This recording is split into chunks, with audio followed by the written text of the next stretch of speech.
Prvi mož Laške pihalne godbe, organizacija zahtevna verjetno, kako se je išlo tole državno prvenstvo, mažoret? Tako je, rekel, letošnje leto je na prvo žogo lahko cenim res zelo uspešno izvedel 12. odprto državno mažoretno tekmovanje tukaj v Laškem.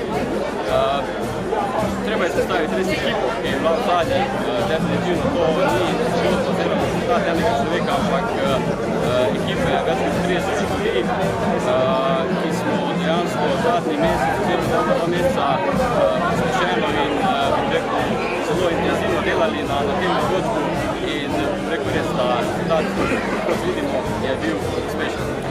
Kako težko oziroma kako netežko je bilo pripraviti, organizirati tole državno mažoretno prvenstvo? Ja, je bil precej velik zadodaj, ampak s to dobro ekipo učeno, pripravljeno dela. Super, zabavno in ena lepa izkušnja. Kaj je bilo pravzaprav najtežje pri tem? Najtežje pri tem je v bistvu napraviti skupino na klub, razložiti naloge, jih malo spodbujati, motivirati, ampak ko vidijo koliko srca in čiste zadnje, so zelo pripravljeni. Aha. 12 let. Ja. Kako se da to na kratko strniti v nekaj misli? Kakšnih je bilo teh 12 let? Čudovita ekipa, odlični klubi in posledica tega uspešna zveza. Kaj pravzaprav vam ostaja v spominu takega posebnega, čisto posebnega, vašega? Kaj nesete s seboj? Seveda mi vedno ostajajo v spomini uspehi klubov na evropski ravni, njihovi rezultati in pa ta neverjeten obisk državnih prvenstv, sodelovanje staršev z Mažoretno zvezo Slovenije, zaupanje, lojalnost, to je tisto, kar šteje. Velika stvar se je dogajala v minulih 2 dneh v Laškem.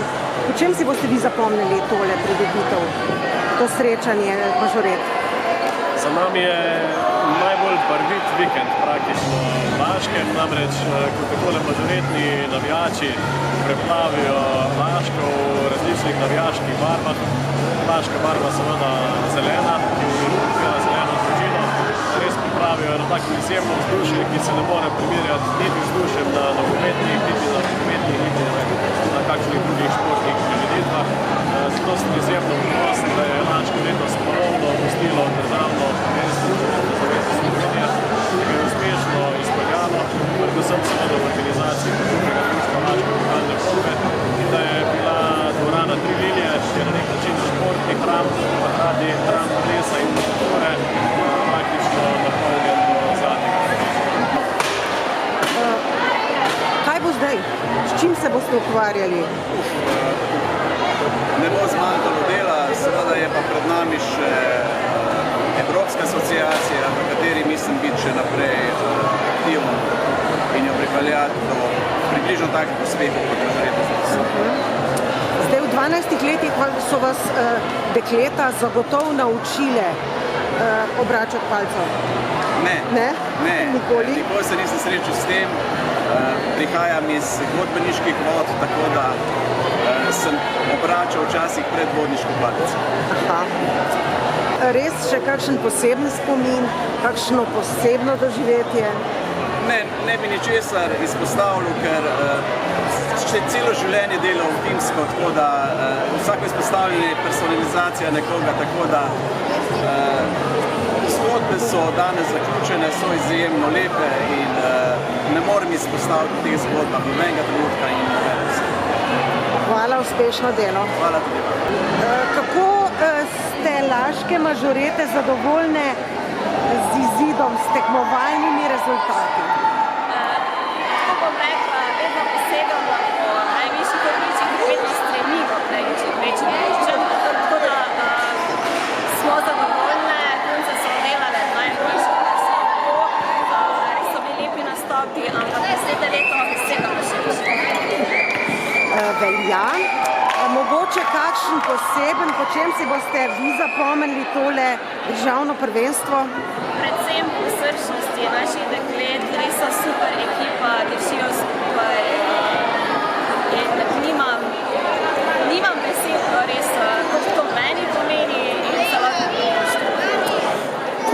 Kolikšna je ekipa v tem trenutku laških mažoret?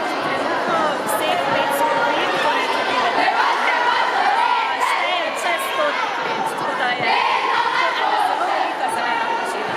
Pravzaprav raste to število, ne? Tako ja, vsako leto raste. Aha. Vesel sem tudi posebnih rezultatov laških mažoret, ki predstavljajo pomemben, resnično pomemben del naše kulturne krajine, naše identitete in na tem mestu je tudi sam iskreno čestitam valkam, mažoretam, trenerkam, mentoricam, pa seveda tudi vsem staršem, vsem tistim, ki jih prijete njihov dejavnost. Ne glede na že povedano, kako težko je bilo organizirati to prvenstvo. Tukaj je treba priznati, da sama organizacija je zelo utečena, saj je veliko iz strani Mažoretne zveze Slovenije, podpore in izkušnje iz preteklih let, kar je definitivno pripomoglo k bolj usklajeni in nekako lažji organizaciji. Po čem vam bo ostalo to državno prvenstvo v spominu? Če primerjamo recimo iz leta 2017, če se ne motim, je bilo zadnje mažoretno tekmovanje, tako državno kot evropsko tukaj v Laškem, v Treh Lilijah. In če primerjamo z letošnjim letom, se je naredil korak naprej, tudi kar se tiče tega spremljalnega programa. Povabili smo lokalne ponudnike, da so se vključili v ta dogodek, tako da smo probali povezati celoten kraj, da dejansko s skupnimi močmi se pokažemo celi Sloveniji. Ste se že naučili rokovati z mažoretno palico? Bom rekel, obstajam zvest saksofonov, tako da z mažoretno palico raje ne bom poskušal, da ne bom koga poškodoval. Pa bi raje obljubili, da boste do naslednjega tekmovanja le poskusili. Če bo ponovno tekmovanje v Laškem, pa da bo še na funkciji, obljubiti se tudi nekaj mažoretnih gibov. Hvala.